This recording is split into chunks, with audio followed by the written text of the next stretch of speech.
ಟ್ರೇಡಿಂಗಲ್ಲಿ logic ಏನಪ್ಪ, ಏನು logic ಕೂಡ ಅದೇ ಜಾಗದಲ್ಲಿ ಸಪೋರ್ಟನ್ನು ತೊಗೊಂಡಿದೆ, ರೈಟ್? ಏನಿದು ಸಪೋರ್ಟ್? ಏನು ಸರ್ ಯಾವಾಗಲೂ ಸಪೋರ್ಟ್ ತೊಗೊಳ್ತೆ ಅಂತೀರಾ? ಸೊ ಈ ಜಾಗದಲ್ಲಿ ಬಂದಾಗ ಎಲ್ರಿಗೂ ಒಂದು ಕಾನ್ಫಿಡೆಂಟ್ ಬಿಲ್ಡ್ ಆಗುತ್ತೆ. ಏನು ಬಿಲ್ಡ್ ಆಗುತ್ತೆ? ಕಾನ್ಫಿಡೆಂಟನ್ನು ಬಿಲ್ಡ್ ಆಗುತ್ತೆ. ಸೊ ಈಗಲೂ ಕೂಡ ಅದನ್ನೇ ಆಗ್ತಾ ಇರೋದು ನೋಡಿ.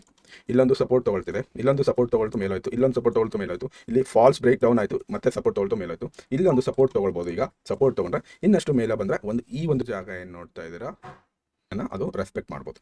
ಓಕೆ, ಏನು ಟ್ರೆಂಡ್ ಲೈನ್ ಥರ ಕಾಣಿಸ್ತಾ ಇದೆ, ಒಂದು ಟ್ರೆಂಡನ್ನು ಕ್ರಿಯೇಟ್ ಮಾಡ್ತಾ ಇದೆ. ಆ ಟ್ರೆಂಡನ್ನು ಬಂದರೆ ಒಂದಷ್ಟು ಪ್ರಾಫಿಟನ್ನು ಬುಕ್ ಮಾಡಿ, ಒಂದು 20%.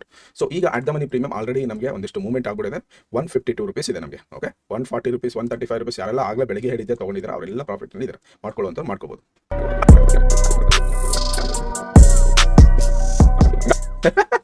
ನಮ್ಮ ಟಾರ್ಗೆಟ್ ಆಲ್ಮೋಸ್ಟ್ 40 ಪಾಯಿಂಟ್ಸ್ ಹಿಟ್ ಆಗಿದೆ. ಯಾರೆಲ್ಲ ಎಕ್ಸಿಟ್ ಮಾಡ್ಕೊಂಡಿಲ್ಲ 50 to 60% ಎಕ್ಸಿಟ್ ಮಾಡ್ಕೊಳ್ಳಿ. ಎಷ್ಟಾಗಿದೆ ಸರ್ ಆ ಪ್ರೀಮಿಯಂ? ಎಷ್ಟಾಗಿದೆ? 178 rupees. Yes or no? 178 rupees. ದಮ್ ಬೇಕು ಗುರು, ಲೈವ್ ಅಲ್ಲಿ ಬಂದು ಅನಾಲಿಸಿಸ್ ಮಾಡೋದಕ್ಕೆ ದಮ್ ಬೇಕು. 196 ಈ ಪ್ರೀಮಿಯಂ 145 ಇಂದ 195, 197. ಇದು ನಿಮ್ಮ ಸ್ನೇಹಿತರಿಗೆ ಯಾರೆಲ್ಲ ಟ್ರೇಡ್ಗಳನ್ನ ಮಾಡ್ತಾರೆ ಅವ್ರಿಗೆ ಶೇರ್ ಮಾಡಿ ನಮ್ಮ ವಿಡಿಯೋಸ್.